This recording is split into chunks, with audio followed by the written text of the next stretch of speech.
Laura, vous êtes allée... Alors, souvent, ce qui est à côté de notre porte est souvent le plus exotique.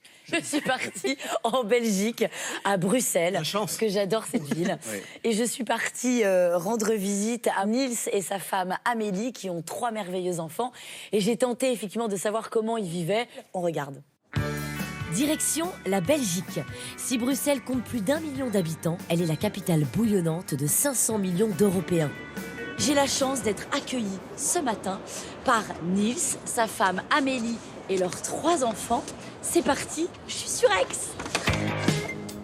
Et le voilà. Coucou Niels. Merci de m'accueillir.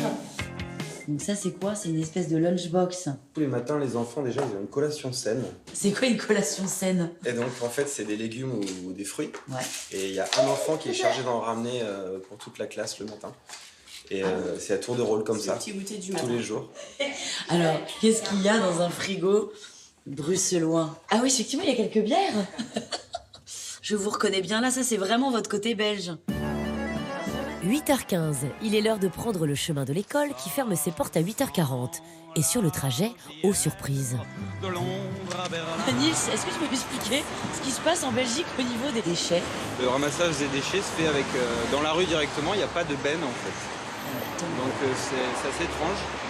Voilà. C'est très choquant, il y a des ordures partout. Ça c'est dommage, c'est vraiment dommage, je trouve que c'est un peu indigne de Bruxelles. Mais paradoxalement, tu vois qu'il y a des sacs bleus et des sacs blancs. Oui, alors ils trient. Et des sacs jaunes. Alors ils trient les déchets. Ils trient les déchets. Mais par contre, les déchets, tout triés qu'ils soient, restent dehors.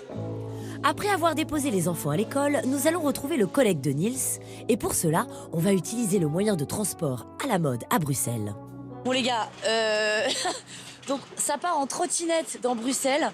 Je dis bien, non pas grâce, mais à cause de Niels, qui lui est un habitué. Tiens, du coup, cadeau caméra. Allez, c'est parti. Oh là là. Attends.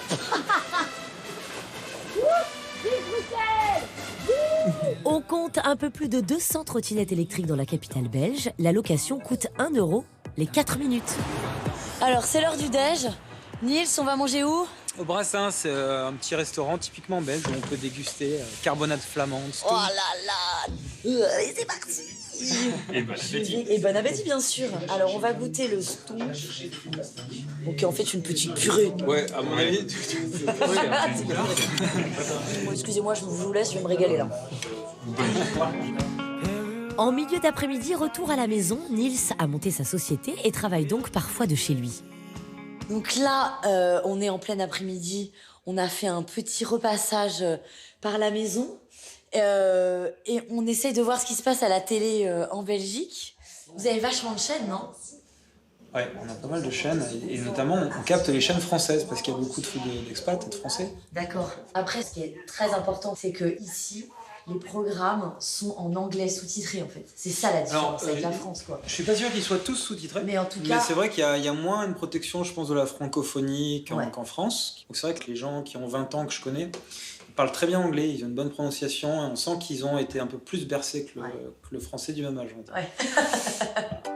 En hiver à Bruxelles, la nuit tombe vite. Il est 17h30.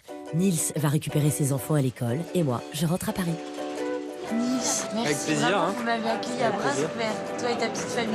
Merci à toi. Fais des Bye bye. Bravo. Merci. La trottinette, une journée délicieuse. Niels est charmant. Merci à toute sa famille de m'avoir accueilli. Amélie qui travaille d'ailleurs au Parlement européen. Oui.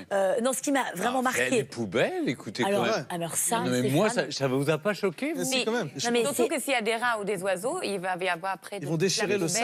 Mais oui, Non, c'est ça. en Allemagne, on aime l'ordre.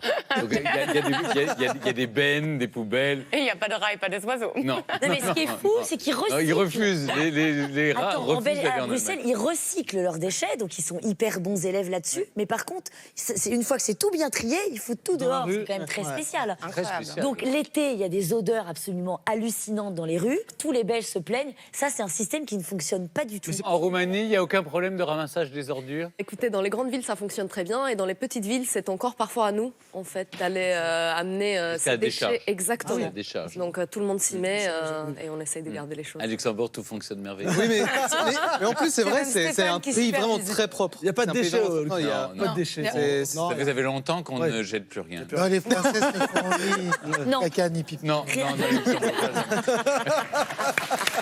Jamais. Rien.